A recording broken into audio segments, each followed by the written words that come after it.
Hello and welcome everybody to this Electus Society training. The topic is Leader's Guide to Cancer and the Illness Profit System. So let me tell you a little bit if you're new to Electus Society. Again, my name is Tim Paul Duffy. I am the founder. Our real mission is to develop conscious leaders with real world skills. We're an executive leadership organization and professional development society. It's a 501c3 not-for-profit. If you don't know about me, I've been doing leadership training for almost 2 decades and being a life coach.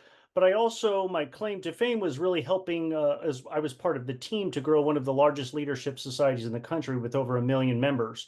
I ended up having a lot of different executive level positions, managed over 600 people, broke company records in sales, customer retention, etc. So, what are we going to discuss in today's training? Well, first, I'd love to have a discussion if anybody feels comfortable in sharing. Do you know somebody, either a friend, relative, that has ever survived cancer? If you want, feel free to share. And then after our discussion, I'm going to share you my personal story with my wife that she gave me permission to share with all of you in the hopes that it can help others. I'm going to share with you all my research. What I've discovered are the various causes of cancers. There's so many that I won't be able to cover all of them. But again, this is just going to start your journey of your own education. How to prevent cancer. That's what we really want to know because we don't want to have cancer. 1 out of 2 people before they die will get some form of cancer. I want you to be the 50% of the people that don't get it. Or if you do have cancer and are surviving and in remission, I don't want you to ever have it again. So let's talk about those and all the different research about how to prevent that. And then again, it's about leadership, right? How to be a leader. What if you or your loved ones gets diagnosed with cancer? I'm going to share with you the lessons that I really learned on being able to influence in a positive way. And then I'm going to end with a lot of different additional resources. These are resources that can help you or your loved ones on your journey and not just rely on the traditional medical establishment, but alternatives, right? And I think that there is I didn't create the quote, but that we have our medical system is a profit illness system. That means they make more money the sicker you are. And so we're going to try to reverse that. So just to let you know that I just, as a great disclaimer, I'm not a licensed or certified nutritionist, doctor, or physician. So take everything that I'm going to be talking about with a grain of salt. But I'm not here to give health advice. I'm just here to share with you. This is my own opinions and this is my personal story. And this is all the experience that I had and what I have read. So again, take this information and continue your journey with doing your own research, consult different doctors, etc. But let this just be a seed in order to spark some new ideas and new information. Okay. And by the way, because our monthly leadership trainings are all based on the Leadership Library series, these are some of the books that I used in terms of preparing for this training, some of the research. One is The Prescription for Nutritional Healing. That was the book that I first recommended to Electus Society when we talked about health and nutrition. If you could get one book, it's this one, right? And it has a whole different section on breast cancer and cancer that was very helpful. I also read and researched Radical Remission, Surviving Cancer Against All Odds, right? What are those 9 key factors? And again, I'm very grateful to Gary Null. He's a very controversial figure, but he created this new book and it's 2 volumes. It's over like 1,600 pages combined with all this research with over 100 references for each little different section. And he created a DVD of 5 hours on cancer. And I'm going to be able to provide you as an additional resource some clips that I found on YouTube from this cancer DVD about reversing cancer and preventing it from happening. So as always, we're going to start off with a 2-minute grounded meditation so we can get centered. So if you've been running around really busy all day, enjoy this 2 minutes. If you're watching this recording and you're like, oh, maybe I should just fast forward and get to the information. No, enjoy it. This is meant for you to ground and relax and so that you can increase your retention. So I'm going to play it right now. Let's go. You feel free to turn off your camera. Hello there, and welcome to this 2-minute meditation for grounding. Begin by sitting in a chair with your feet touching the floor. Relax your hands on your thighs with your palms facing upwards, and close your eyes. Begin to breathe slowly, in and out. noticing the feeling of how the air expands and contracts your belly and chest.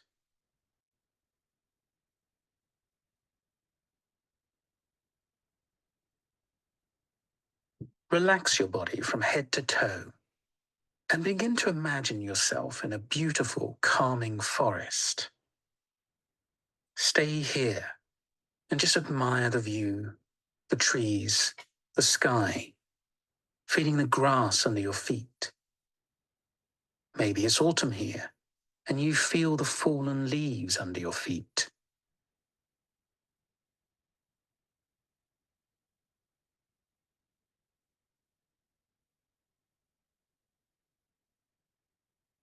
As you stay here, relaxed and still, visualize how tiny roots begin to grow from the soles of your feet. These roots grow into the earth and make you feel grounded and secure.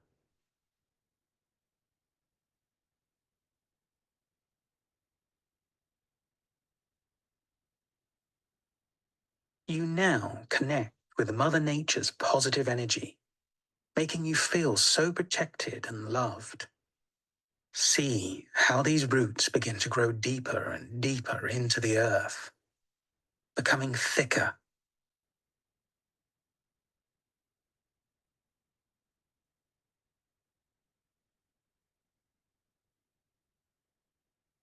Observe how you feel now, and when you feel ready, move your toes and fingers. Open your eyes and continue your day filled with centeredness, confidence, and compassion. Namaste. All right, what a great way to start off the training. So, at this point, I'd like to open up. Does anybody have any stories that they would like to share, whether it's you or a loved one has ever survived or had to deal with cancer? Again, I'm just really curious on what treatments they did, how did they overcome it? And again, if they haven't given you permission to share, you don't have to give names. You could just be, hey, somebody I know had cancer, and this is what happened. Does anybody feel free to raise your digital hand if you'd like to share?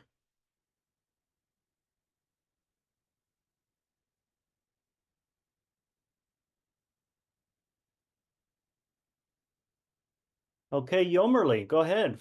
Unmute your microphone. I'd love to hear your thoughts.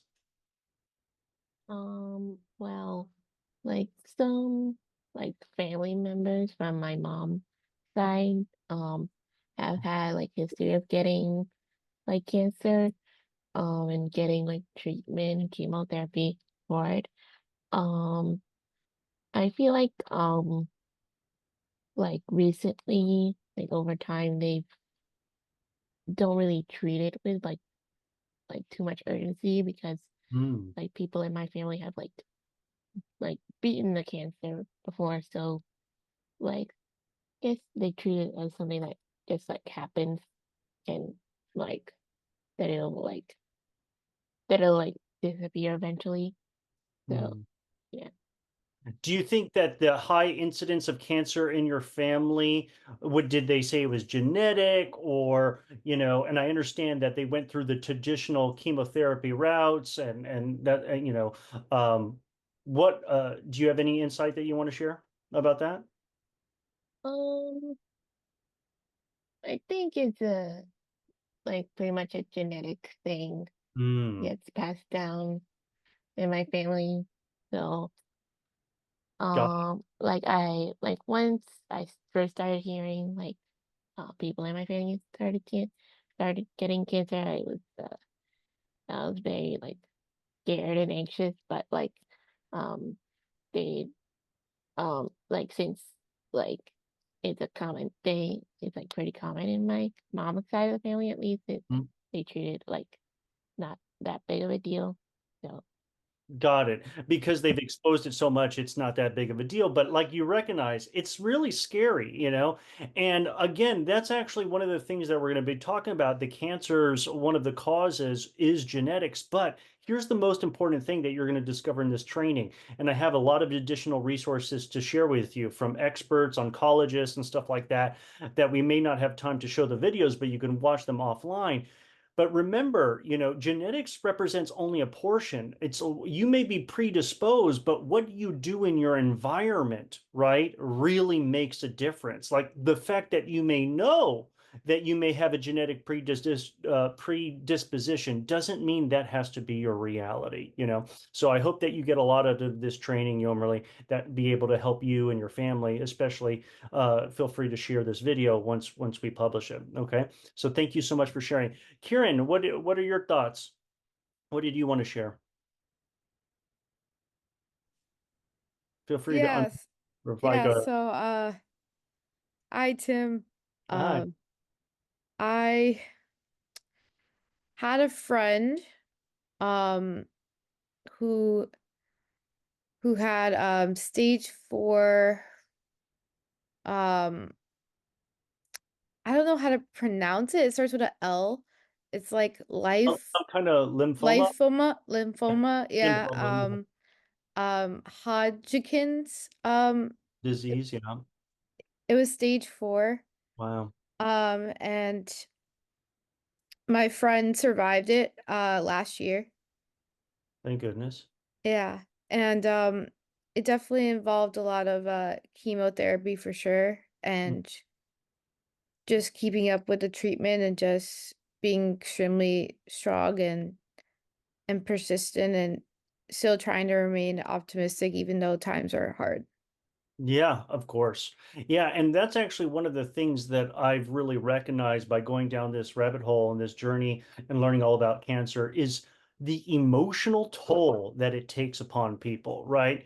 We know, like I read it and I shared it with my wife once she discovered that she had a cancerous tumor. It's like you share the statistics. I'm like, oh, well, the survivability of this cancer is very, very high. It's not like it's one thing to say that, it's another thing to actually go through it. So I'm very empathetic from what you and your friends had to go through with that experience. I'm glad that they recovered, right? Those are very serious diseases, and technology is advancing so much now that we're finding more and more innovative ways to detect cancer early so that it won't get to those higher stages, right? But again, that's going to be one of my critiques of our current traditional medical establishment is why are we finding out things so late? Couldn't we actually do things right now to actually discover and prevent them from happening? There's a famous quote like, what is it? A penny cure or penny prevention, an ounce, something like that. Something like it's so much cheaper to prevent something from happening than to actually have it happen and then try to solve it later. That's what I was trying to say. All right. Does anybody want to share any other final comments? Feel free to raise your digital hand, or like you can actually share in the comments. But what I'm going to do now is I'm going to continue with the presentation. So I'm going to share with you our story. And the reason why I say this is my wife's story is because I was with her all along the process. So where does the story begin? It always goes back to November 2023. And again, my wife and I were trying to have a child, and we were really happy that she got pregnant. But as anyone knows, the moment that you get pregnant, you don't share the news right away with family and friends just because there is a high incidence of sometimes miscarriages that happening, and that's exactly what did happen. And then after that, what my wife started to notice that she had a lump in one of her left breasts. And so again, my wife and I are not some type of couple that just runs to the traditional medical establishment, right? We want to seek alternatives. What can we do naturally? And so what was so interesting is we researched it. She's like, okay, maybe if I can rub castor oil, maybe I can do lymphatic massages. I don't know. I have some kind of lump. Sometimes they're cysts, sometimes they're non-cancerous. I remember researching way back when we were dating in college about the importance of not wearing aluminum deodorant for women because it could cause blockages in your lymphatic system. Where avoiding underwire bras, instead of more sports bras, so that your system can drain, right? Because again, our lymph system is part of our hormonal system that really cleans stuff out in the body. But the castor oil packs weren't working. It was not going down. So my wife was not really excited to go get a mammogram, because a mammogram is a very intense process where you put your boobs and get them smacked down and radiated and all that other kind of stuff. So she's like, let me try some alternative non-invasive modalities to really see what's going on with this lump. And one of them that's becoming very popular is something called the thermography scan, right? We found a place near our chiropractor that did it, and it's a way that just takes us types of imaging and it can detect where there's inflammation, right? All over the different body, okay? And so she did that, and she noticed a lot of hot spots there, right? So she's like, you need to consult with a doctor, right? And when you get a thermography, a doctor does look at it and gives you recommendations. And then it was recommended that she do an ultrasound, right? That's kind of like just sending sound frequencies. And when you take an image of that, it's called a sonogram, right? Again, this is very non-invasive. And when she did that, what they discovered, they're like, wow, this is really a problem. You need to get a biopsy, and we need to take a sample of this, this cyst or whatever, this clump that you have, and we need to determine if it's cancerous or not. And so you can just imagine getting that. And they're like, oh, also, by the way, you need to get a mammogram. And my wife's like, no, I don't want to get a mammogram. They're like, listen, there could be calcification. It's required. We need to. And so my wife is like, fine, let's go get a mammogram. And she remembers telling me stories that there was a line of women ready to get mammograms. And she just told me, like, she could just feel the fear in the room with all these other women. It's because I don't know what it's like to be a woman, but I just, from what she shared with me, it's one of the scariest thing that we hear in the media: breast cancer. You're just hoping and praying, but because what people associate with cancer is death, right? So they're just, hoping and praying and very scared. So again, I had a lot of empathy of what those women were going through and what my wife was going through. And then guess what they discovered when they did the mammogram? Well, we can't detect any cancer, right? That's what was so shocking, because and this was the first lesson that my wife really wanted to educate all the public, especially the Electus Society community, is there's a term called dense breasts. And I'm like, what? I've never heard of dense breasts. Yes, I've heard of small breasts, large breasts, but I didn't know that different breasts have different densities, right? The more higher concentrations. And women with dense breasts, even if they're small, mammograms sometimes may not be able to detect cancers, right? And so that was mind blowing. Sometimes they can, sometimes they can't. That's why it's so important to get, a sonogram or an ultrasound, etc. And Kieran, did you want to just add a comment? I just noticed you said in the chat. Feel free to share what you discovered. Yeah, with dense breasts, especially for women, Mm-hmm. we can kind of detect like sometimes like when we're going through our menstrual cycle, Mm, um that's when sometimes we can detect like changes in our breasts, okay. and that affects also like the hardness of our nipples, and that's why sometimes the OBGYN or the doctors recommend that we do a check for our breasts so that we don't get cancer.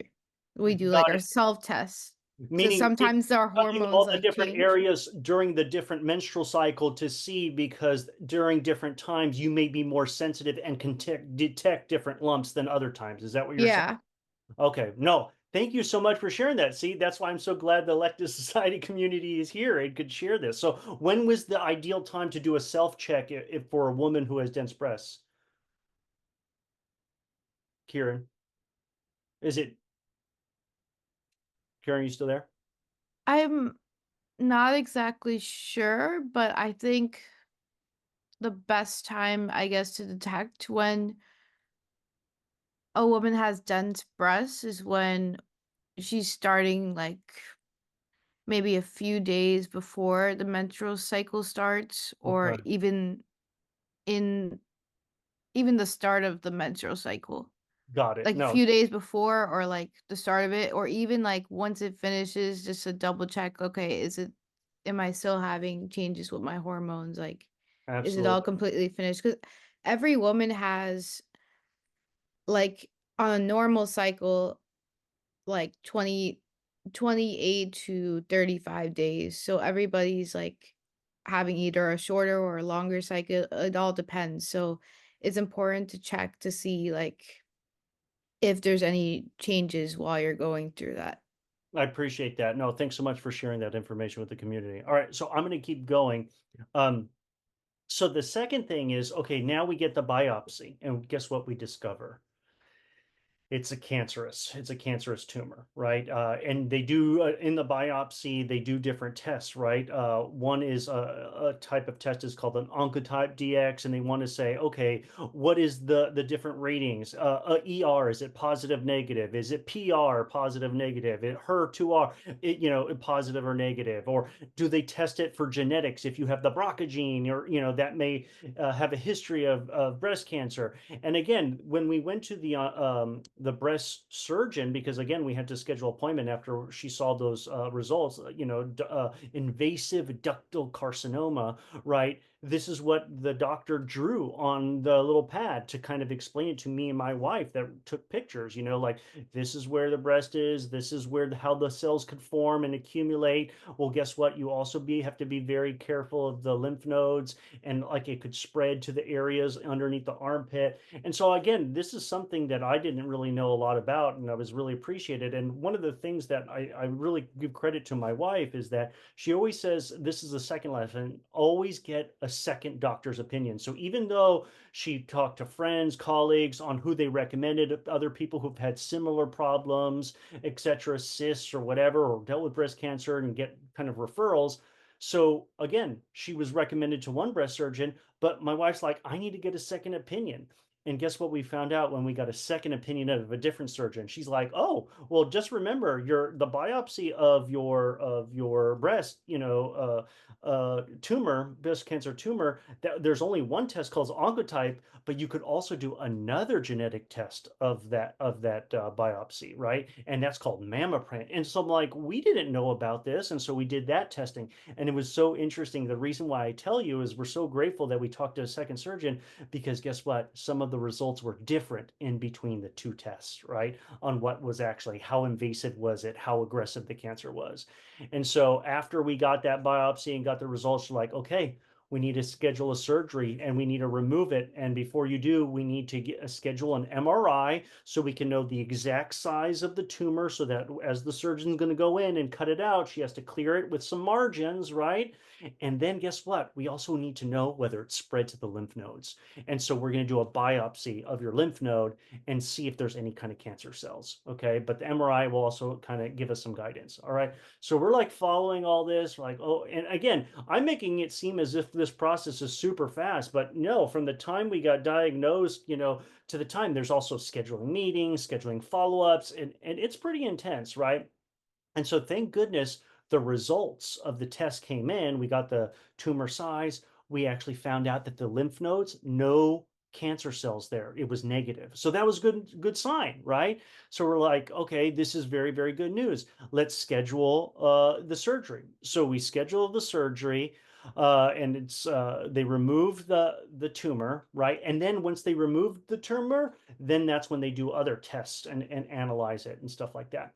And during this time, one of the things that I'm going to talk about towards the end of the presentation is, again, there's traditional therapies, surgery, chemotherapy, and radiation, but my wife and I were also interested in researching other therapies. And she was open, and one of the alternative therapies was called the EE system, the enhanced energy system, which I'll talk about later. She also did acupuncture, and that was actually very helpful throughout her. She was also taking supplements all throughout this process. And so when we were meeting after the surgeon, then we had to meet with the oncologist. And the oncologist said, okay, this is what you have to do. Now that the surgery is out, we need to do chemotherapy. Okay. And then after that, we need to do radiation. And the biopsy of the tumor will detect whether how much chemotherapy you need, whether you need chemotherapy at all. And we're like, wait, the tumor's gone. Why do we have to do chemotherapy? Why do you have to do radiation? They said, it doesn't matter. There could be one little tiny small cell left, and we need to get rid of it. And he was giving us all these different types of percentages on, hey, if you reduce, if you get the chemotherapy a certain time frame right after the surgery, you really reduce the chances of breast cancer coming back. If you delay, you know what, we can't get the same results. If you do it like certain months later, the percentages of getting of reversing the cancer is reduced, and so it's like that's why they kept pressuring, you need to do this now, you need to do this right away. And so my wife did go through decided to go to the chemotherapy. She had to actually, get the needle, they stick it in your arm. And it was really hard for me to see this because I'm like, I had really mixed feelings on whether she really did this or really had to do this. And so what ended up happening is some of the chemotherapy actually burned her arm, right? And this was so shocking is that, as a little side note, when they did the surgery and they removed the tumor, they also removed the lymph nodes. And that was really frustrating for me because I'm like, why did you have to remove her lymph nodes? And this is something that the surgeon basically said. It's like, well, we just want to be preventative. It's the standard procedure that must be done. And we're like, well, what's the negative consequences of taking lymph nodes out of your left arm? She's like, you have a lot of them. You only need to take out a little bit. But guess what? You may not want to get blood pressure on your left arm. You may not want to get blood drawn on your left arm. And we're like, whoa, whoa, whoa, we don't want that. But she's like, yeah, but if you don't do that, you may have to get more radiation on your lymph nodes, or you may have to get more chemotherapy than what we're recommending. And so my wife is like, no, no, just take out the lymph nodes, do what you got to do. I want to be safe. So that's what my wife wanted to do. And this was tough for me because I'm like, I'm trying to sit shotgun and I have my own opinions, but my job was to be supportive of her. I did share my opinions, but I really wanted to respect this is her process. Right. And then, so as she was getting the chemotherapy, we started to discover, when we talked to the oncologist, they said, well, what about losing hair? Because they say whenever you get chemotherapy, you can lose all your hair. They say, oh, well, you can get cold caps, and it has an 80% chance of keeping your hair if you get those cold caps. And we're like, oh, okay. But then my wife had to learn all about cold caps. What kind of cold caps? Well, there's one cold cap called Paxman. There's another cold cap called Penguin. And you basically, Paxman is where you wet the head, put this little cap on, and they blow cool air, keeping your scalp and all the hair follicles really chilled because the chemotherapy that grows throughout your body, it kills quick, what was it called? Quick cells, right? Cells that generate very quickly. And so that happens around the hair follicles. So that's why they fall out. And that's why it could have chemotherapy can have negative effects on your intestines and your stomach lining because those cells reproduce very fastly, but the chemotherapy is trying to kill the fast growing cells. So my wife investigated the versus the Paxman or the Penguin. She decided to go with Penguin based on her research and reviews, and that's where they get these little gel caps and they put it on dry ice and get it to the exact temperature, and they put these cold packs right on your head, so you don't. It's not wet; it's dry, but you have to replace it every 20 to 30 minutes depending on the type. And so we saw it, and it's like a really involved process. So while my wife's getting chemo, we had to hire a person to constantly take off the gel caps, of frozen gel caps, once it thawed, to then put on the new one. And so she had to do it every 20 to 30 minutes, and it was intense. We're like, whoa, this is crazy. But it was all about preserving hair. Again, I think hair is one of the most beautiful things that makes women attractive, and I can imagine women going through this would really care about keeping their hair. But see how when we talked to the oncologist, they said, don't worry, you're 80% of chance you have keeping your hair. But once we talk to the person, and that's why we're grateful we had the Penguin cold cap, because we had a person that my wife could talk to, could ask about other women going through these same experiences. And they told her, don't wash your hair, don't scratch your head, because don't wear any heavy duty hats or do any rubbing, because we're doing everything to prevent it, but all it takes, everything is affected. So one little itchy scratch and you could have a bunch of hair falling out. And it's not happening right away when you're doing chemo. It happens over time. So again, it was a very, very big struggle that my wife had to go through. So I give her a lot of credit for going through it. She was able to keep some of her hair, but her hair completely thinned out to almost like 50 to 75% of her hair was gone. So she only had maybe like 20 to 30%. And especially if there's areas that she scratched, that was where there was more hair loss towards the back. And there's other things that people can do. They can put a little dark powder to put on your head so that you don't look like you're balding as much.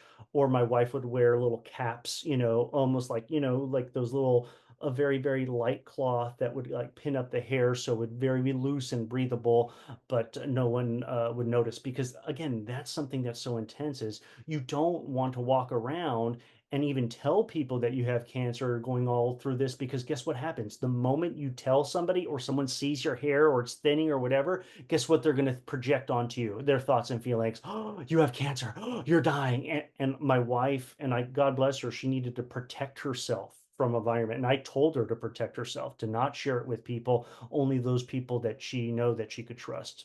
All right. And then while she was going through all this process of going through the oncologist and now going through chemotherapy, she had to go through it for over 2 months. Now was the time that I started to do my research, right? So, as I told you, I had read all the books about different cancer. I watched Gary Knowles' documentary, and of all these doctors I researched, I found this doctor named Dr. Salazzo, okay, Dr. Richard Salazzo, and he was a board certified oncologist. But not only was he that, look at all these different certifications that he was emergency medicine, hematology, and meaning blood disorders and different blood cancers, geriatric, sports medicine, clinical nutrition, anti-aging medicine, holistic medicine, all this other kind of stuff, and integrative complementary medicine. And so this is what was so fascinating. I really love this guy. You know why? Because when we got to him, well, we had to pay out of pocket. It was like $500 for a 2-hour session. And you could always get a receipt and submit it to your insurance if they'll cover some of it.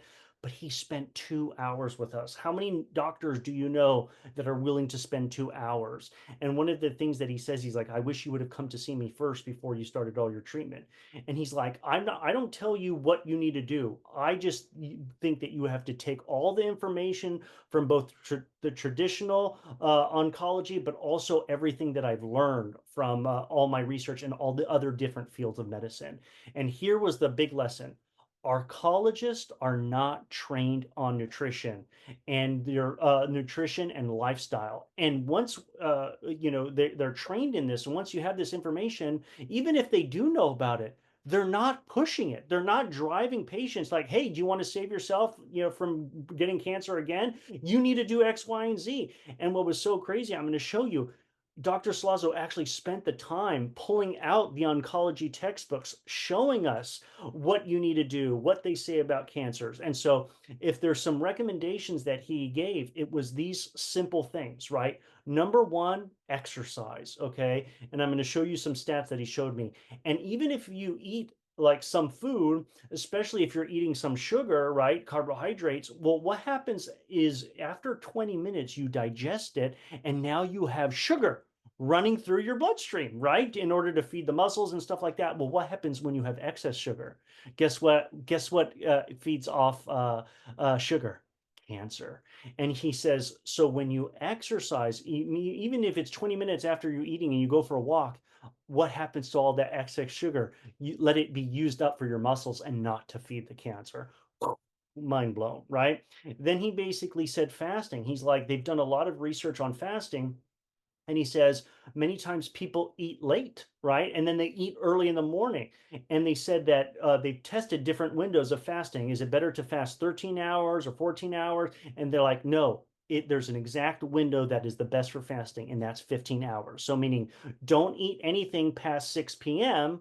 And then if you're going to have breakfast, start it at 9 a.m. And why is breakfast called breakfast? Because that was the moment you were supposed to break your fast from the day earlier, right? Again, mind blown, right?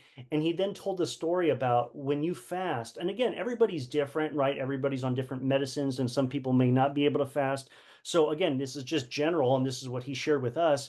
He said that the process called autophagy. He's like, I For him as a doctor, he's vegan, right? And he only eats one humongous meal for the entire day, and then the rest nothing. And this is a younger picture of him. He's in his 60s or 70s, and he still looks good. He still exercises. His hair's still getting a little bit grayer, but I was really impressed with him, right? And he says that one time he decided to do a 3-day fast, and guess what? He had warts that disappeared on just drinking water only after going to that several day fast. Why? Because our body naturally wants to go to a state of homeostasis, right?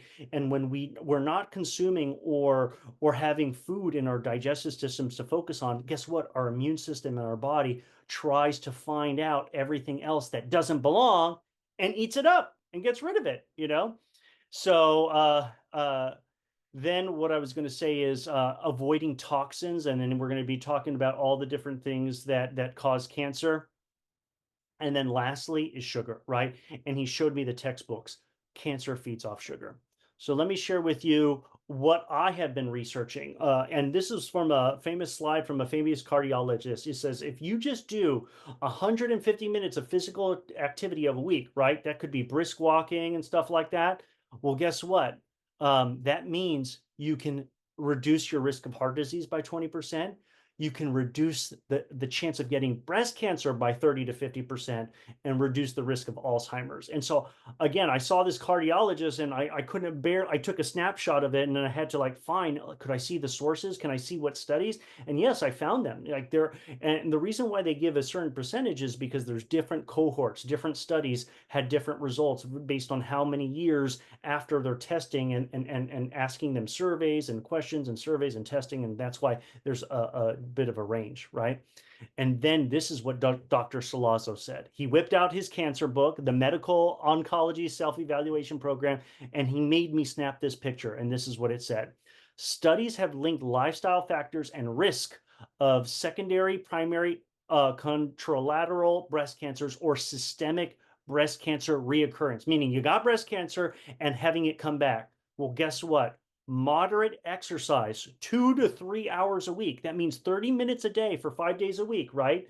Just Monday through Friday for 30 minutes. Or you could do maybe like spread it out over 7 days maybe and lower to 20 minutes or something like that, right? Has been reported to reduce breast cancer reoccurrence and all-cause mortality rates by 40 to 67%.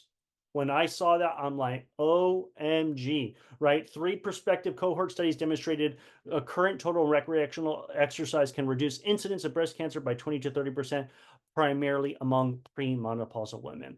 And so if you just do exercise, right, you're already reducing the chance that he was telling my wife of not getting cancer by almost 2/3. And then if you do on top of that, fasting, eliminating chemicals, like you're going to have significant reduction. And when you compare these statistics to what the oncologist, the traditional medical oncologist was saying, they're like, well, if you do a chemotherapy, treatment after your surgery, followed by radiation, the radiation will, reduce your chances of having cancer come back. Instead of 5% of coming back, it's going to come back less than 2%. So they're giving all these different numbers and only trying to do these little tweaks when why aren't the doctors talking about how important exercise is, right? How come they're not talking about nutrition? They may say, yeah, healthy diet is very important, but if these oncologists are only spending 10 to 15 minutes talking to you and is educating you about the treatments and cancers and the side effects of medicine, there's not enough time to even do this, right? That's because these oncologists, and I'm not mad at them. I bet there's a lot of good oncologists out there, but they have to see so many patients. They have to do what the higher ups and what the insurance and all these other entities, the pharmaceutical industry recommend, right? Because everything's all based on stats and statistics. Okay.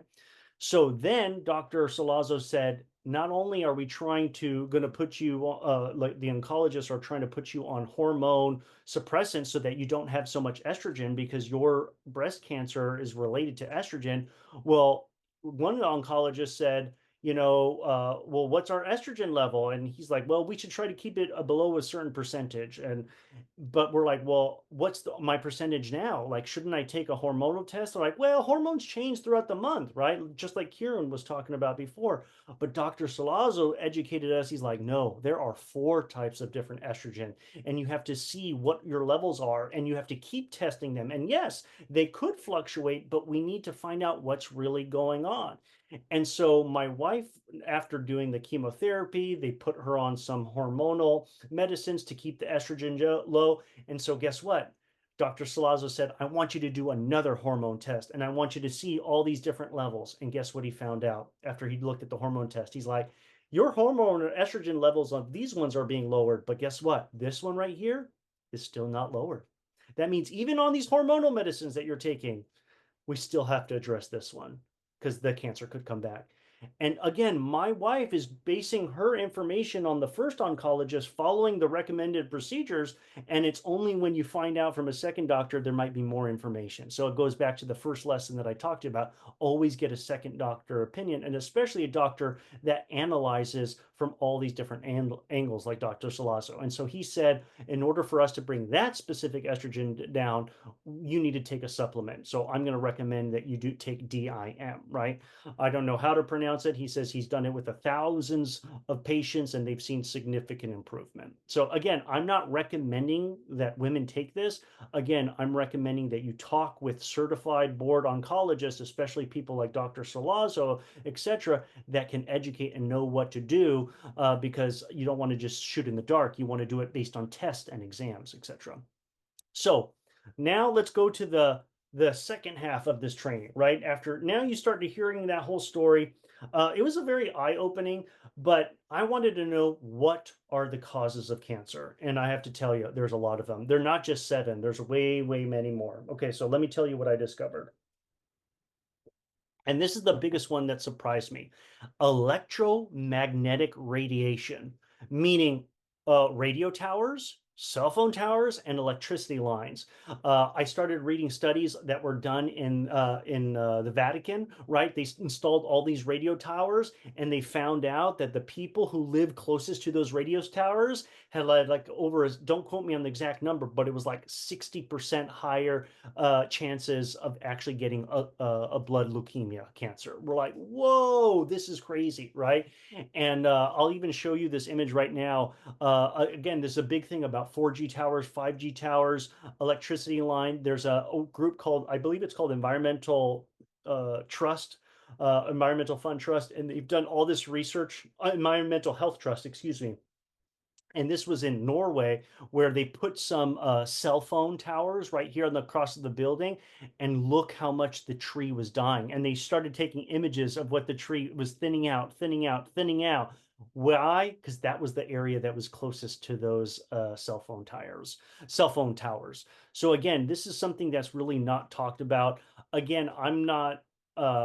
I didn't go enough into detail about what you can do, but I know we have cell phones. We're just surrounded in a whole environment of electromagnetic frequencies, but there are little devices that help reduce the amount of EMF. So there's little stickers that you can put on your phone. There's devices that you can put in your bedroom and stuff like that. I still have to do more research on that, but I definitely have one on my phone. And I went to a doctor once, and he basically did kinesiology with and without my phone. And once we put on that little sticker device to reduce EMF, my muscle strength was stronger. So I know that there is some validity to this, but you have to be very careful and not get scammed. So as I continue to do more research on high quality brands, I can start to give recommendations and include them in the notes section on the video, right? The next thing is in our environment. We have polluted air, we have polluted food, and we have polluted water, right? And so that means we're going to have air filters, we have to eat organic foods, and we have to have, clean water systems, meaning filter out the water, right? Such as reverse osmosis. We have toxic chemicals that are everywhere in the environment. And again, a lot of women are having so much breast cancer. Even we live on Long Island, New York. There's a high levels of breast cancer. Why? Well, Long Island doesn't get its water from New York City, right? They get their aquifers from way upstate New York that's brought down. we drink here on Long Island whatever goes in the ground. So we have aquifers underneath the sand. So whatever rain that covers over all the pesticides, all the toxic chemicals drain down into our water reservoirs, and then they suck it up and do occasional testing, add a little chlorine, and boom, we drink it. So that means tankers that have leaked very dangerous chemicals, forever chemicals, cleaners, industrial chemicals, that gets in our water.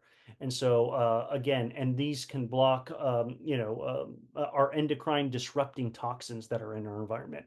BPA's in our plastic, phthalates that's used in plastics and food packaging, stuff that's in fragrances, skincare products, PFAS, forever chemicals. I did a training called Resilience Part 2 where I talk about what's in my water, and I go down that rabbit hole. So again, now as a result, it's any nonstick material that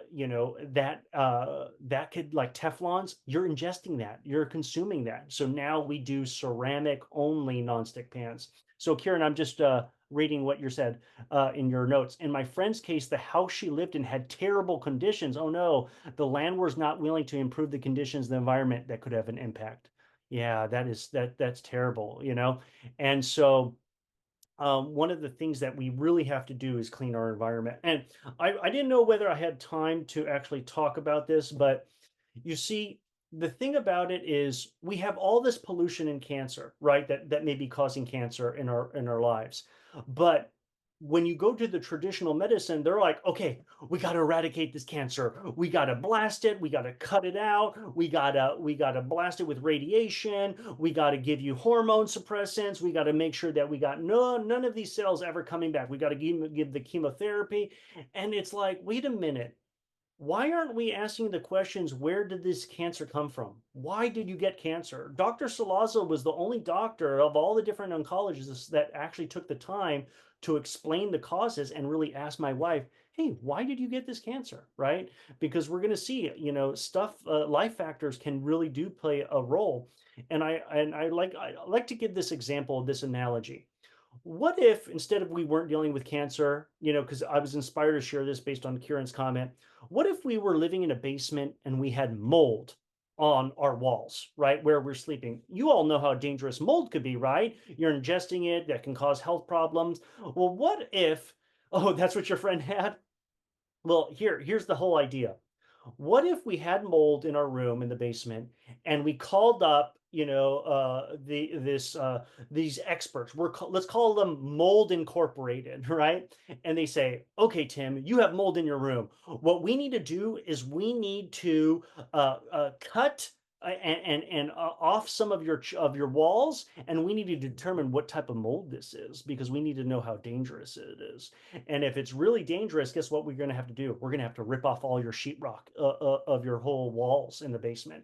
You're like, okay, just get rid of it. I don't want to have it. And by the way, what we're going to do is we're going to actually put in UV light. Think of like radiation, right? And we're going to blast it on your walls at night, and we're going to heat it up, and we're going to kill to make sure that no radiation, not one little ounce of mold allows it to grow in this basement. You're like, oh, okay. Well, what else are you going to do? We're going to put dehumidifiers. We're going to put them on industrial sized dehumidifiers that's going to suck all the moisture out of your air so that, you don't have any moisture whatsoever, so mold can't grow. You're like, but what if that causes my lips to chap up and doesn't some moisture? He's like, do you want to live? And you're like, okay, like just do whatever. And you're like, how much is this going to cost? Oh, don't worry. We're going to send you a bill. Insurance is supposed to cover it. Don't you worry about it. Right. So you're doing all these things. Your nose is bleeding. Your walls have been ripped up. All in the pursuit of getting rid of that mold. But then you come to this other doctor, and this other doctor says, instead of Mold Incorporated, this a mold consultant says, well, why do you have this mold in your basement? Well, doesn't mold happen in different basements? Isn't just the luck of the draw? He's like, well, let's find out. What are the causes? Mold comes when there's a lot of moisture, right? And so it's like, oh, did you know next to your basement window, there's a big drainage off the top of the roof, and all this water is pulling up and it's now leaking into your basement? I didn't know that. Well, you should.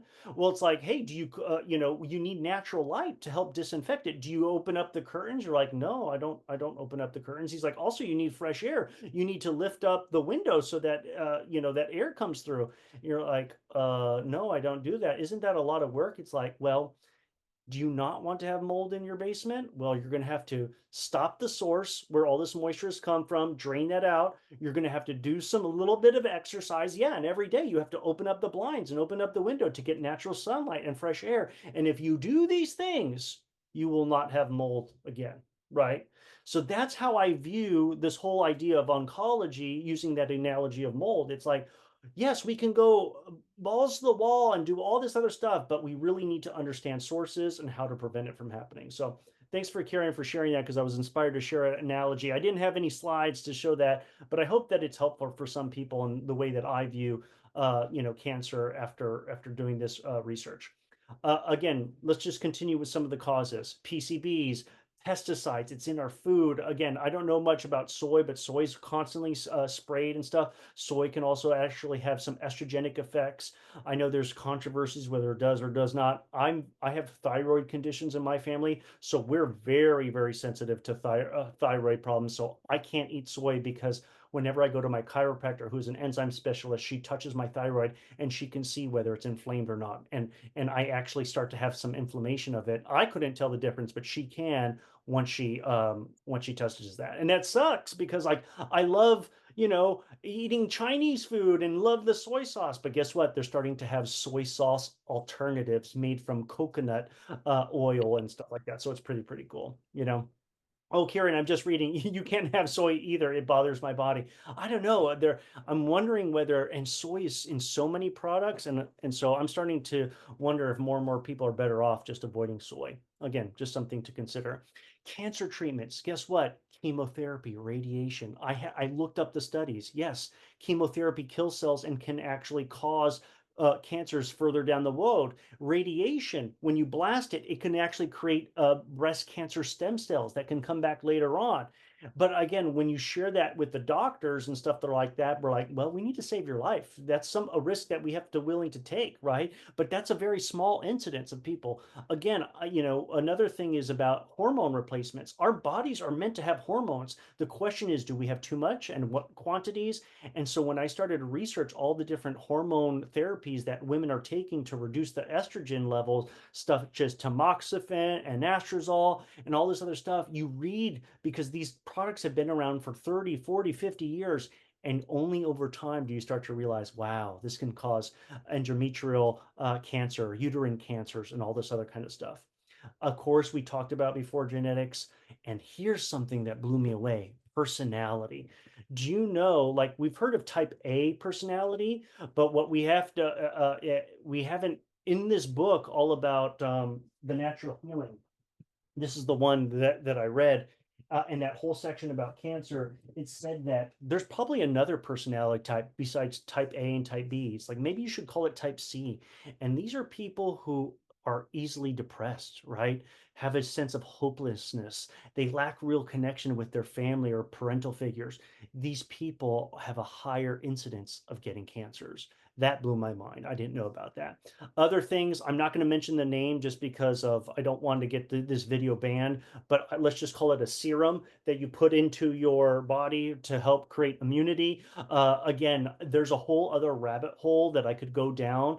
I did a thorough training all about the pandemic that you guys can check out as part of the leadership library, but there's even more rabbit holes that I can check out that certain types of serums actually had negative effects that caused cancer. So again, we don't have time to go that. If you do want to learn more about that, maybe we could talk offline, right?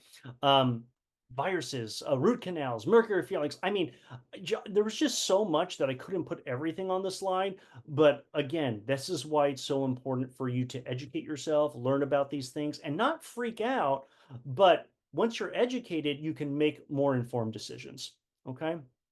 So now let's go into cancer prevention, right? So it's like, Tim, you doomed and gloomed us, like, all about this negative stuff and toxic in the environment. Well, guess what? I'm so grateful for this woman who is a researcher by the name of Kelly Turner, and she just started interviewing people and looking at all the different research about people who are able to radically survive cancer, right? Because some people say the moment that you get cancer, it's a death sentence. Others say you have to go through the traditional medicine, but we don't really look on about people who whether they took the regular medical established medical treatments or whether they didn't, well, they're still living, they're still alive.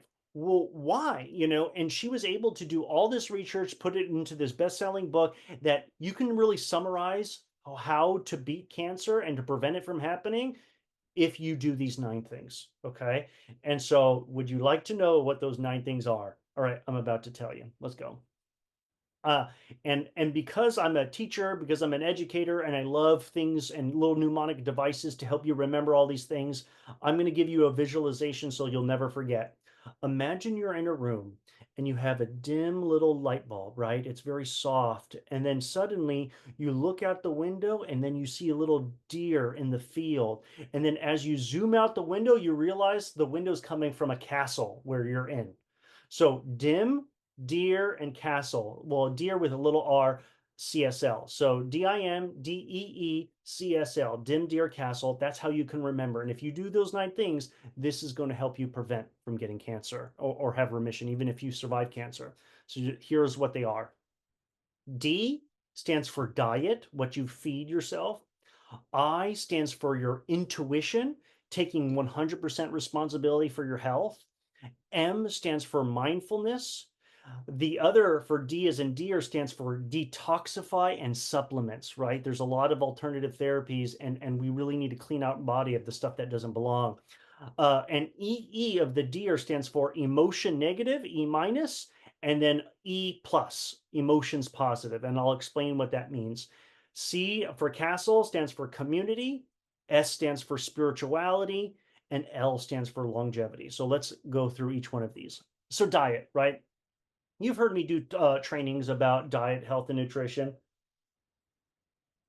The research is out, right? Again, everybody's body is different. And so some people need different diets. But if we were to say, what did the studies say? Well, this is something that was published by Harvard School of Public Health. You need good fats. What are examples of good fats? Olive oil is one of the best oils that's healthy for you. Again, now I used to cook with butter all the time, and now I stopped and I started using olive oil a lot more. Another thing that people say right now, there's so much controversies about oils, and one of them they talk about is canola oil, and that's a oil that was developed in Canada. That's why it's canola, Canadian oil. And people say, oh, it's part of the seed oils. Seed oils are what's causing us to be sick in America. Well, guess what? Like everything, there's some truth, and there's element in truth in everything that's said, but your job is to actually go down the rabbit hole and see what it means. Let me give you an example. Is the sun good for you or bad for you? Well, you'll have some people say the sun is bad, it causes skin cancer. Other people would say, hey, the sun is really good for you. You need it for vitamin D. It helps set the circadian rhythm of your day and affect your hormones. So it's like, which one is it? Well, can it also be both, right? So one of the things is canola oil. Yes, it is a seed oil, but listen, if you're consuming a lot of processed foods, well, they're trying to fatten up those foods so that it's rich in calories and makes you, desire it more. Well, then maybe you're eating too much canola oil. But if you had to substitute butter versus canola oil, well, they did a study in Finland, right? And all those were lumberjacks, and they were eating butter, cheese, all this other kind of stuff. And these lumberjacks needed the energy, and guess what? They were dying at 30, right? But then the Finland Minister of Health discovered that high saturated fats, stuff in butter, and if they switched to canola oil because they can't grow olive oil, guess what happened? Less heart disease, longer longevity. And I just wanted to show you this quick study. This is hydrogenated fats. This is butter, right? This is olive oil, and this is canola oil, right? So again, I'm just giving you this piece of information. Is butter good for you? I don't know. Maybe if you have raw butter that's not processed or homogenized, like raw milk, maybe this would be better. I don't know. So I just have to go based on the preponderance of information that I have. So for me personally, I eat mostly olive oil. And I also have Mikios, which is a butter substitute that's made from different like cashews and stuff like that that taste almost exactly like butter. It doesn't mean I'll never use butter, but I'm just sharing with you this information. Eat more vegetables. Yes, phytonutrients.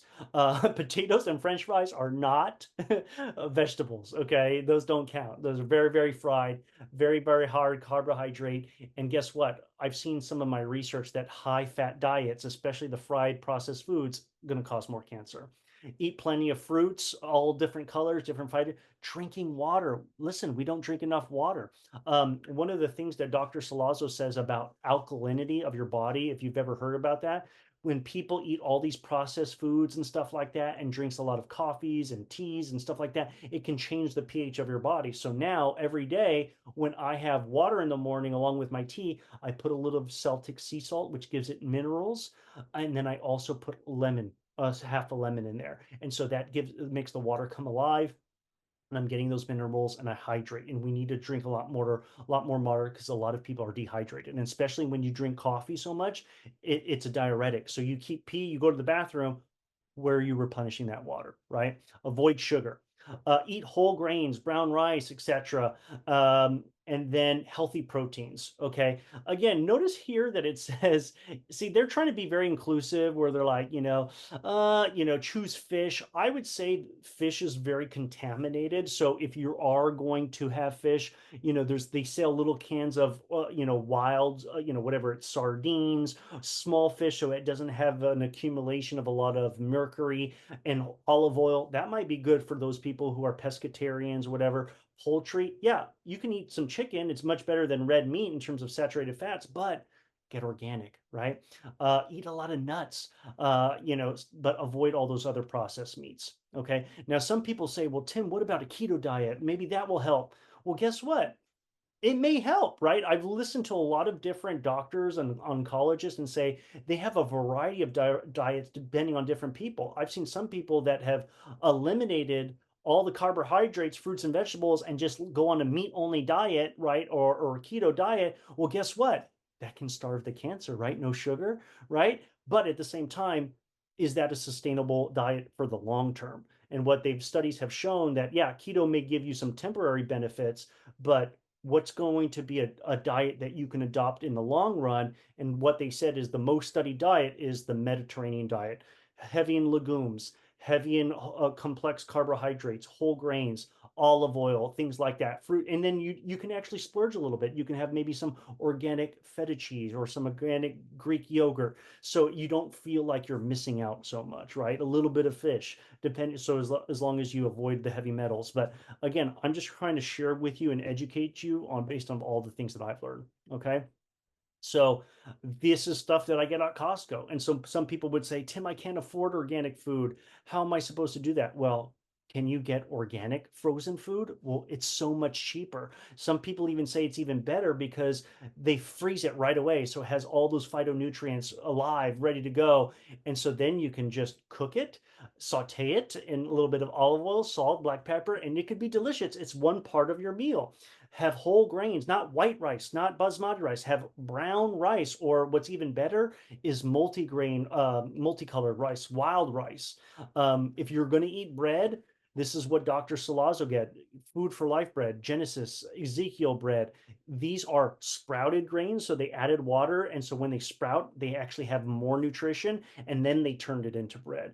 It has a much lower sugar index, so it doesn't spike your blood sugar whenever you eat bread. Look at these frozen berries you can get.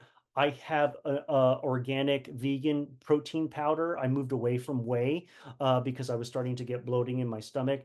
I eat a lot of organic nuts, and you can buy them in bulk. And again, I'm a big fan of eggs. Pasteurized. Yes, organic, pasture raised eggs. So those are the things that I think are helpful. So the next one is I. It stands for intuition. Take responsibility.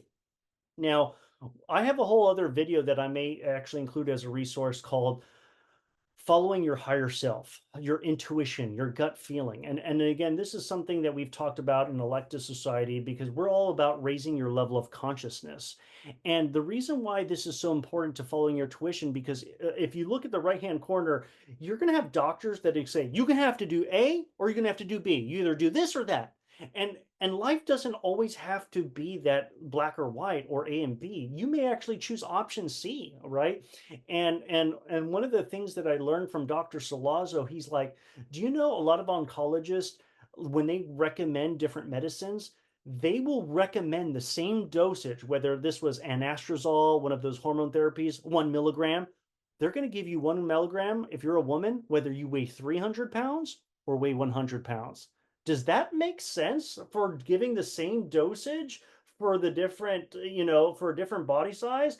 Again, they're not thinking critically. They're just doing what they're supposed to do. It's cookie cutter medicine. So that's why you have to be your own advocate. You have to do your own research. And that was the hardest part, I think, that I observed for my wife, which I'm actually very proud of her. I was kind of like feeding her information and I'm like, challenge your oncologist. Say, I have additional information. I want to get your thoughts about that and see what they say. Get a second opinion from a different oncologist. Again, you have to be your own advocate. And then ultimately, you have to decide what's best for you and your body. I can't tell you how many people that we've met over my wife's experience that have gone through breast cancer and gone through all the treatments, and the oncologist recommended these hormone therapies. And guess what? All the women that I've talked with so far, again, I've only talked to 2 or 3, that's just an anecdote, but they said those hormone medicines and therapies, they were making me feel so terrible. I had so much joint pain that I just stopped taking them and I just didn't tell my doctor. Wait, what? You're not? Yeah, because it's so difficult for people to confront or challenge their doctors.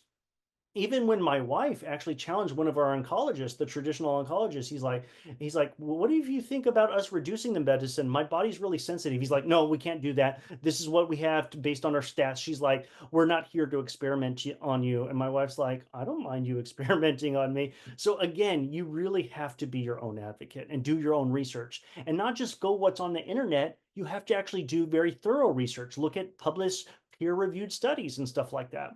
And so here's another thing that I wanted to share with you, because when my wife and I were talking with the traditional oncologist, and he's like, okay, I'm going to recommend this medicine for you, letrozole, right? And we're like, well, what are the side effects? He's like, no, just some of the similar side effects of some of the other type of hormone suppressant therapies, maybe some bone pain and things like that.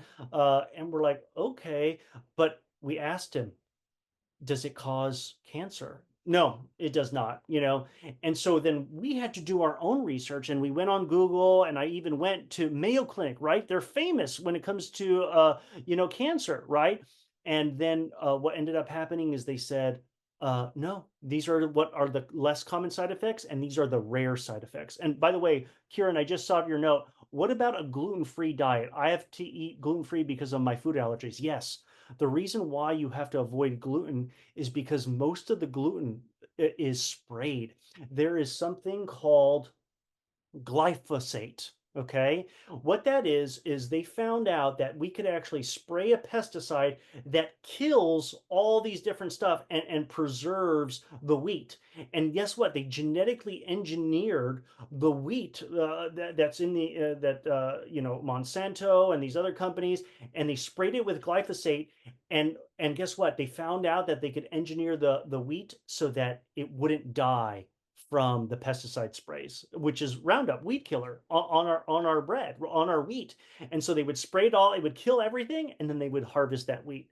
So we have been consuming these dangerous chemicals and pesticides, and I'm not surprised why there's so many people that have a gluten-free intolerant, because we've been poisoning ourselves with glyphosate and all these other chemicals that are in our breads and wheats. That's why you get organic breads.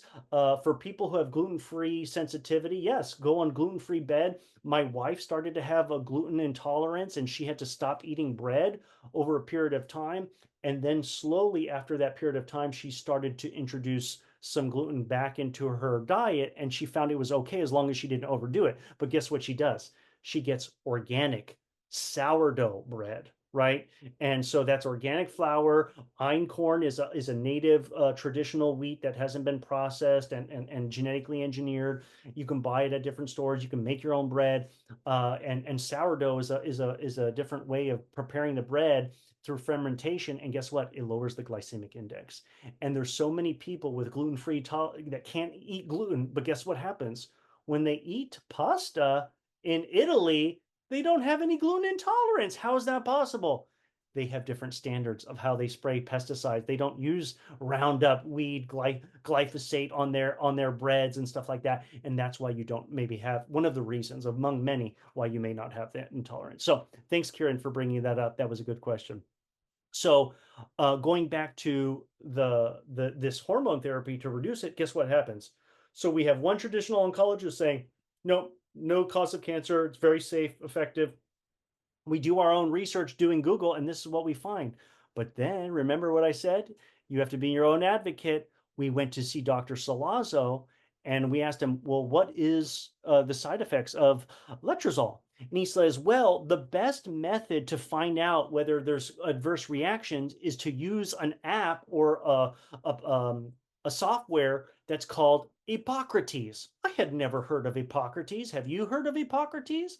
No, the reason why is because if you Google Hippocrates and you want to actually look up the adverse reactions of all these different drugs, well, this is a paid subscription that they only doctors and hospitals have access to. Now, you can pay for your own membership as a student or something like that, but how many people are paying money for this? But guess what? Dr. Salazzo pays for it. He has the app. And then we typed in letrozole. What did we find? Serious reactions. Bump, bump, bump, bump, bump. And then look what the serious reactions was.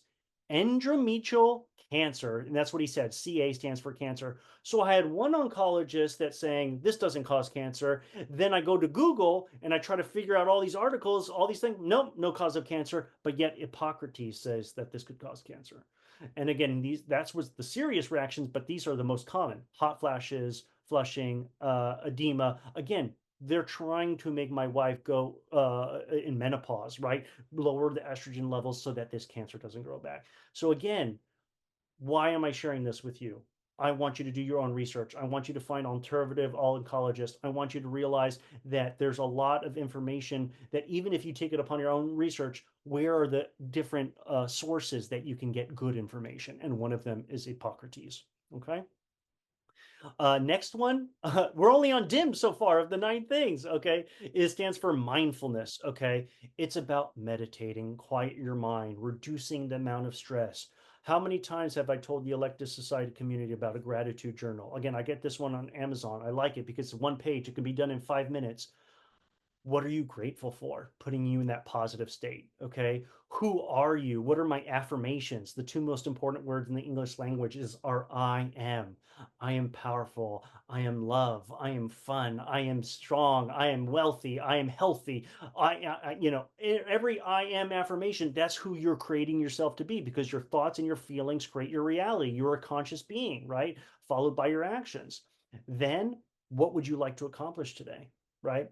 And so these are the important questions that you need to start off your day. And they find out if you start off the day with gratitude, you could be thinking about all the problems in your life, but it's time for you to actually budget time to think about all the things that are good in your life, because whatever situation you're in, it could always be worse, right? And so you need to be grateful for where you are. And then everything that happens to us, whether it's bad or even cancer, have this attitude. This is a learning opportunity for me. What am I going to learn? So we went from DIM, diet, intuition, and mindfulness. Now is the D from deer, right? Detox and supplements. So there's different salt baths that you can take to help leach out any kind of chemicals, things that are in your body, soaking in hot water with these bath salts, Epsom salt, all these different things. You could do acupuncture. There's certain supplements you can take. There's certain fiber. You can do colonics. You could do all these different types of therapies, right? I'm a big proponent of enzyme supplements. And in my cancer research, I found one doctor that was a big advocate of enzyme supplements. Because why? You think, oh, my body needs protein, so let me just eat more protein. But what happens if your body, you're eating that and it goes in one and out the other, and your intestines did not absorb the protein? So you think you're getting protein by eating it, but your body says, I need protein, because it's not breaking it down or absorbing it. So again, I go to a specific chiropractor who is also an enzyme specialist, and she guides me on what enzymes I need in my body for digestion, whether it's specific organs, etc. Okay. The next, the E for the deer is emotions negative. You got to see a therapist. I don't care. You can transform your diet, you can transform everything. But if you don't deal with your emotions, if you don't deal with your anger, if you don't deal with your resentment, then that's going to cause you anger and stress, and that can bring the cancer back, right?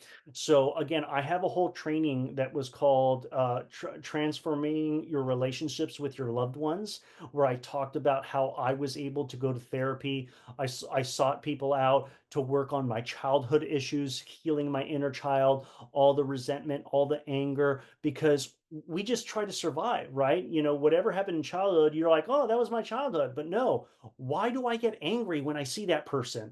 There's something about that person that reminds me of something, and that's a trigger. You're supposed to discover it. And I'm really excited to share with you. I won't tell you the full details, but I have a member of Electus Society who wants to do a training about, who's studying psychology. She's a social worker, and she's like, we could do a much better training on helping people release emotional triggers, right? And I won't say any more, but expect that on the way, that she's going to be working with me on that. But that's something that's very important, that you have to deal with that stuff. You can't just bury it and expect to eat organic water, drink organic water, eat organic food, and then you're full of hate towards other people. It's not going to work. Then the second E for the deer is emotions, positive. So E minus and E plus. What are you doing in your life that's bringing you positive emotions, right? So are you walking, going out in nature with your partner? Are you going to the beach, or are you just sitting in front of the sun and doing this mindfulness meditation and get that vitamin D? Are you doing things like going on a bike ride? Are you watching funny movies? Are you spending time with friends? What are all the things that you're doing that can bring positive emotions? Maybe if it's even service, whatever it might be. So start doing those things that bring positive emotions in your life. Now we go to CASTLE, right? CSL. C stands for community, right? You need a group of friends and a group of community that love you and support you, that have the same values as you, so that they're positive and constructive, not destructive. I think I've seen a lot of people starting to cut ties with people that are toxic, that are negative, that are judgmental and criticism. You got to do that. I tell you, for me, for my community, I have only a very small select group of friends that I meet once a month, and my community is my CE5 community, Close Encounters of the Fifth Kind. It's a group where we meet up and talk about meditation, we talk about spirituality, we talk about extraterrestrials, we talk about how we need to be loving ambassadors to the whole entire universe, and then we meditate together. It's a very, very beautiful thing. You can download the app and create that. And, and I've learned so much, I've shared so much, I've helped people so much, and our community keeps growing because people are yearning to feel connected when the media and everything is sharing all this negative stuff. Yes, Kieran, I also see your note. Social media can be toxic. It can affect our mental health. I'm just going to add a note about that, Kieran. I'm somebody who loves to keep my ear to the ground on what's happening in the news, whether it's economic, whether it's political, and I listen at like 2 times the speed. So I'm like listening to like 6 podcasts in one day all throughout while I'm eating or stuff like that. And I'll even walk my dog. And guess what happens? I started to realize I'm really stressed out listening to all this other negative stuff. Even I've had to stop listening to my YouTube feed, and I start going to my subscription channel so I can actually choose which channels that are more positive that I can get fed that information, because the algorithms want to feed me negative stuff. And then sometimes I find out, I'm like, you know what, Tim? Just walk the dog in nature, turn off the iPhone, just listen and watch and meditate and cleanse. Imagine white light hitting you. And I can tell you, those are the best walks that I have. And so sometimes we need to do that. We just need to shut off the social media, shut off everything, and just connect it back to nature. So very good. I'm so glad you mentioned that. And your community, it's all about giving back and service. There's a lot of people that need help, and there's nothing better than feeling that you're making a positive difference in helping people. The next thing is spirituality. And let me take a sip of water about this. Now, again, it was very difficult for me to talk about spirituality and Electus society. Where I talk about is I want everybody to connect with their higher self, whether you're atheist, agnostic, or part of any type of religion. What is your higher self? It's the best version of you. For some people, it's your gut, it's your intuition. For other people, it's God, it's Allah, it's Brahma, it's the creator. Whatever perspective you have, I always go back to what's the evidence, right? And the most successful program in dealing with addiction is the 12-step program. And steps 2 and 3 say, and you have to recognize that you have an addiction, that you're powerless, and that you have to surrender to a higher power greater than yourself, right? And they say you can define that higher power whatever you want to be. And so that was really cool, right? And they didn't want to include that in this 12-step program because it means that they had to talk about God. But guess what? That was their disclaimer. You get to define God however you want to have, because going through cancer is such a scary thing that you're going to feel all alone, and you're going to feel helpless, and you're going to feel powerless. But if you recognize that there's a higher power, the I am presence, it's the God self, it's your Holy Spirit, it's it's Allah, it's whatever it is for you, get help, right? Tap into that greater power that's within inside of you to overcome this cancer. And again, so it was in the 12-step program, and it was in this book. We found that the people who actually were able to have radical remission had a deep sense of spirituality. So again, I respect all your beliefs and faiths and opinions, but it's an important concept, and I can't just skip over it. And that's my thoughts about it. The last one of the castle is longevity. And this one I thought was really cool. What do I mean by longevity? It means, what is your reason for living? If you want to survive cancer, right? Well, why? Why do you want to live? How long do you want to live? Do you have a goal for yourself? If you don't answer the question why, you won't be able to survive, because you need a reason, right? I keep having these images of these marathon runners that marathon, and they're running and their body's so tired and they stuff, but it's like, what keeps them going, right? There has to be a reason. It's so easy to quit. But for people who get cancer, for some, the reason why is going to be different. For me, why do I want to live a long time? I want to be able to be of service. I want to be able to be healthy. I want to be vibrant. I want to be able to do stuff. For some people, it's like, I want to see my grandchildren. I want to see I want to be able to help. If you can't give yourself a reason, if you can't choose a goal for how long you want to live, then, then you may succumb to the fear and that this is inevitable. But that vision of your longevity and having that reason and purpose and having that why, that's going to give you the strength that whatever you can handle, you can be able to handle it, right? So last thing, right before we kind of conclude this presentation, I asked you, like, how to be a leader, right? I promised in terms of being cancer. I would say that, what my wife went through was really, really difficult. But I want to say to all of you, this was also very difficult for me. Why was it difficult for me? Because I told you, I believe in non-traditional medicine. I try to, I don't like to go to the hospital. I don't like to go to traditional doctors. And to see my wife go through all this stuff, from the surgery to the chemotherapy. Oh my God, to see her arm burn, her veins being burned from the chemotherapy. I'm like, oh my God, what is she doing? Maybe we could do these other things. But here's the thing is, I'm not the one that had cancer. She did. And so I remember talking to a friend. It's like, you don't know what it's like to be told you're going to die. and you can die very soon.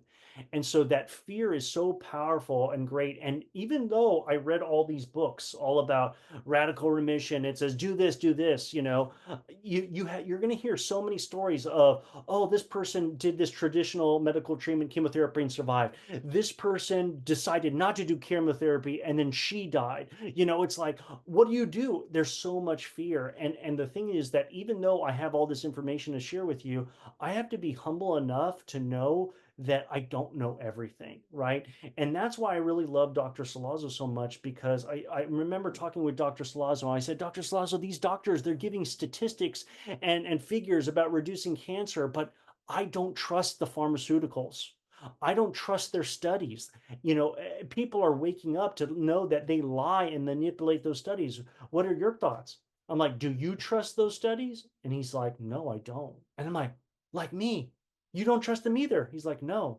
He's like, but you have to be open-minded. You have to take all the information, both from the holistic and from what the pharmaceuticals are saying and what the oncologists are saying, and then you have to decide what is best for you based on the preponderance of evidence.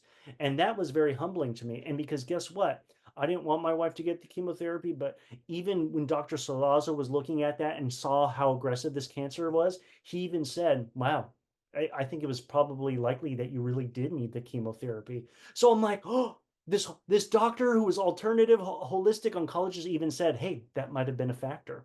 Even when I was reading about chemotherapy, chemotherapy can be very beneficial for the blood cancers, but it may not be as beneficial for the other traditional cancers.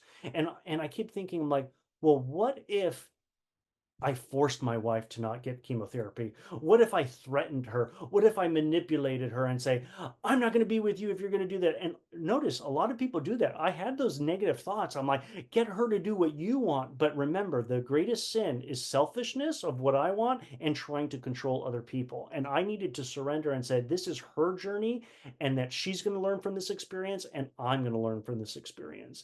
And what I realized, and this is what I learned in Landmark, is if you want to change your environment, stop trying to change another person, change yourself. Because I was always frustrated with my wife. I'm like, why don't you exercise? Why don't you eat healthier? And, she's like, I do some exercise. I do eat better compared to all my other friends or coworkers, but not to the standard that I wanted. But then I kept saying, it's like, Tim, I know you keep wanting to her and you can keep yelling at her, or you can keep trying to push her, but it's like, well, change starts with you. Instead of me judging, instead of me criticizing, maybe all I need to do is be loving to her. Maybe all I need to do is listen. Maybe I can say, hey, can I share some ideas with you? Here's my thoughts, but I still respect whatever you decide. And being that loving and supportive husband, I could just see the difference because I was initial judgmental and criticism. I can admit that, but as we went along the process, as I meditated and prayed and things about that, I'm like, this is her journey. How would it have been if I forced her to do that and the cancer came back and she's like, I could have got chemotherapy and you told me not to and you told me. It's like, wow, this is the whole idea. People have to take responsibility for their life. And so I'm like, instead of me judging my wife, I'm like, why don't you exercise more? Why don't you eat healthier? I'm like, you know what? I'm going to change. I'm eating pretty well, but I'm going to do better. I'm going to make bean salads and stuff like that. And I'm going to make it over on the Sunday and I'm going to make it in little vessels so my wife can take it to work so that she, instead of being tempted to eat bad food at work, she's going to eat the food that I'm going to make her. And guess what? I'm making it for her and for me. So do you see how my wife can change her healthy eating habits just because I'm changing? So now we're working together. We're a partnership. So again, stop trying to focus on help on trying to get a person to do something. Why don't you ask the person, how can I help you? How can I help you eat healthier? What would you like me to do? Do you see the difference between asking them how you can help versus saying, you should do this, you should do that? It's like, who asked you? I remember talking to some cancer survivors, and one of them said, I'm sick and tired of people saying, I'm sending you my thoughts and prayers. They're like, F that. I don't want to hear that anymore because we don't know what to say to people. The best thing that you could do to be a leader, to influence, is to basically say, I love you. I accept you. You're going to survive this. I believe in you. How can I help you? How can I support you? You could just tell the difference. It's changing the way of being. And who I am is love, empowerment, and fun. And I hope that my wife is a little bit more shy. So I'm telling her story, not because she wants to be in front of the camera, but she gave me permission to share. But I'd love to ask her when I share this video, when she comes back to like, baby, have I been loving? Have I been empowering? That's what I want her to say that I have done as a husband. Okay. And so I'll end this training with some additional resources. So clean water, clean air, clean food, right? So reverse osmosis, add minerals, or in this case, Celtic sea salt. When you're traveling on the airplane, wear a Wayne ionic air purifier. That's the newer version. The older version, have air filters in your house. I use the Winix. Eat organic foods. There's also bug out and colloidal silver spray that I use. For supplements, there's something called memory stuff, but it was very expensive from Gary Null. But now I just use ground up organic ground flaxseed, and I do one huge tablespoon. And guess what? Those omegas are good to feed my brain. It's good for my heart. It's good for a healthy body. And then finally, the enzymes, right? I use Loomis enzymes. That's the person who trained my chiropractor all about enzymes. So you can go to Loomis and you can research. There might be chiropractors in your area that are also enzyme specialists that they can actually recommend different enzymes. And what's so cool is when I go to my chiropractor, she adjusts me, and then guess what she does? Touches every organ in my body. And based on how she presses that organ, she can tell how it pushes back, whether it's a little hardness, whether that organ is inflamed. And then at that point, she'll say, this organ is talking to me. What are you doing differently? Stop that. Why don't you take some enzymes to help support that? Try these lifestyle changes. And so, they're good for my general health, and enzymes also have shown to be very good for cancer treatments. And they talk about enzymes in this Gary Null documentary about preventing and reversing cancer. Again, the DVD, there's 2 of them. It's 5 hours long. You're more than welcome to go to Gary Null's Vitamin Closet and order the CD. You even have newer versions, but what I'm going to do is I'm going to give you these 4 videos. They're each about 5-10 minutes long, and they all talk about causes of cancer, preventing cancer, and it will kind of be a recap of what I've covered today for those of you who want to learn more. And so that's a great additional resource for you. I'll end on this because there are a lot of different healing modalities, right? I talked about alternative therapies. One of them is the EE system. It's really weird when you actually go into it and you go into this room and there's these TV screens with these computers behind them, and then all these numbers are running down and you see all these different colors and stuff like that. And what it is it was created by this woman named Dr. Sandra Rose Michael, whose parents were an engineer and a nuclear physicist, and one of her parents actually worked on the atom bomb. Like, they're very, very smart. She's a really smart lady. She studied all different healing modalities and realized that you can create scalar waves, which is waves that travel faster than the speed of light, and it can accelerate the healing of the body. So she's invented this technology. It's been around for over, like, I don't know, over 30 years. Like, she's been doing this, but guess what? Only wealthy people were able to afford these expensive machines. But now it's being brought to the mass public. Even Tony Robbins, who I'm a big fan of, he went to a spa and he saw these TV screens and with all these lights, and he's like, what the heck is that? But then he immediately fell asleep. And then he woke up once his appointment was ready. He's like, oh my goodness, what is going on with these television screens? I've never had such a deep nap sleep ever before in my life. And he basically said, oh, it's this EE system. And so now he's a big advocate. And there's an interview that he did with Jason Shurka, who created Unified Healing as a network to help bring these centers to around the world. And what it does, it's this form of light therapy that helps energize the body. Cancer can exist when your cells have a high energy level, like millivolts. Cancers develop in like 30 millivolts, and how this EE system brings those millivolts of your cells to like 60 to 70 so that cancer can't flourish. It detoxifies the body, and it also helps accelerate healing. And so there's all these testimonials of people who having tumors that have like decreased in size, disappeared, people who've had like skin conditions that have healed, people who've had seizures, and the seizures go away. Again, it's a very amazing, and there's scientific studies on it. I've been fascinated by it and been learning a lot about it. All you have to really think about it, it doesn't do anything except it creates an environment so the body can heal itself. Like, when do you do most of your healing? When you're sleeping, right? And so that is what these light systems do for you. It creates an environment where your body can rest and rejuvenate, and kind of reduces the EMF all around you and creates this environment. So it's pretty cool. I'll send those as additional resources. My wife has been using that. I've been doing it, and my wife has been. She remember when she started using it, and her hair started. Thought she was losing her hair, and then when she started using this system, she's like, my hair's not falling out anymore, and it's like growing back. And so there's so many different testimonials, so you can search which ones, if you have a healing ailment, for it to it might be able to help you. Again, everybody's different. It's just one of many different healing modalities. So what's the recap? Lesson 1, mammograms may not detect cancer with this breast, right? Lesson 2, always get 2 different doctors' opinion. 3, oncologists are not trained on nutrition and lifestyle, and they're not talking or teaching patients about it. And it's so important that you exercise, especially if you eat anything with sugar. You have to exercise 20 minutes after eating, so that you use that excess sugar so it doesn't feed the cancer. Fasting, for those people who can do it, don't eat after 6 p.m. and then start your breakfast after 9. Now, you could just adjust those hours, but it's 15 hours so your body can cleanse itself. Avoid toxins in the environment, and avoid sugar. And then lastly, it is reducing your stress. Work on those negative emotions, work on those positive emotions. Recap for reversing cancer: dim, deer, castle. Diet, intuition, taking responsibility for your health and doing your research, mindfulness, meditation, gratitude journal, affirmations. Detoxify and supplements, other healing modalities. Work on the negative emotions so you're not triggered anymore.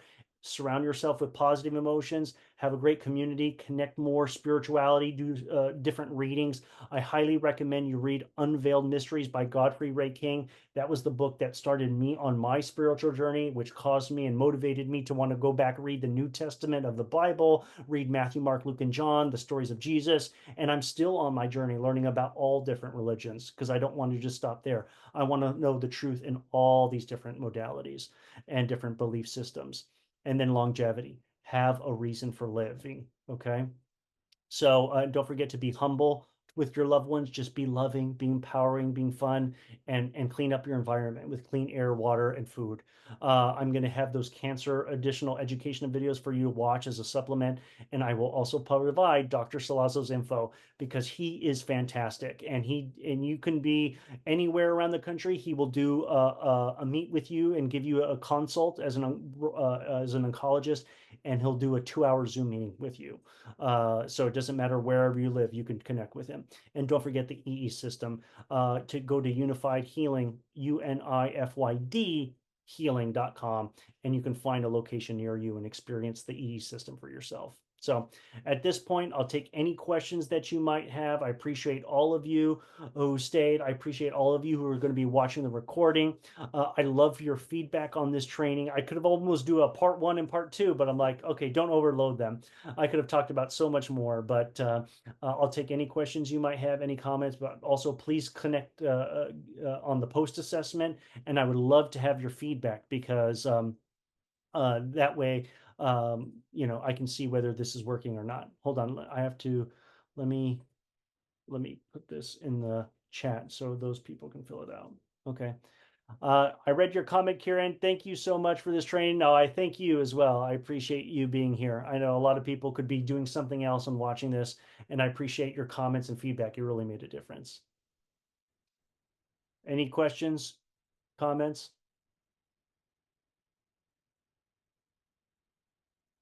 We'll end it there. Thank you, everybody. Have a great night. Bye-bye. Bye-bye. Thank you so much for watching this video clip about conscious leadership.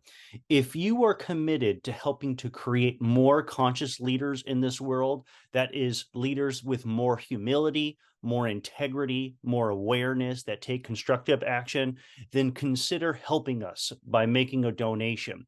Our goal is to have 600 conscious leaders develop before the end of this year. Currently, as of December 1st, we already have 400 members. And again, with your help, we can grow even further. How can you help us? Simply make a donation. If you visit buymeacoffee.com/Electus Society, you can either choose to give a monthly donation and join, and you get different access to a lot of these different membership benefits, or simply make a one-time donation. Click on the heart support button, choose 1, 3, 5, or type in any number of amount of coffees. Hit the support button and you can upload your card information on the secure platform. Thank you so much. I appreciate you, and let's continue our mission of building more leaders. Thank you so much. Bye-bye.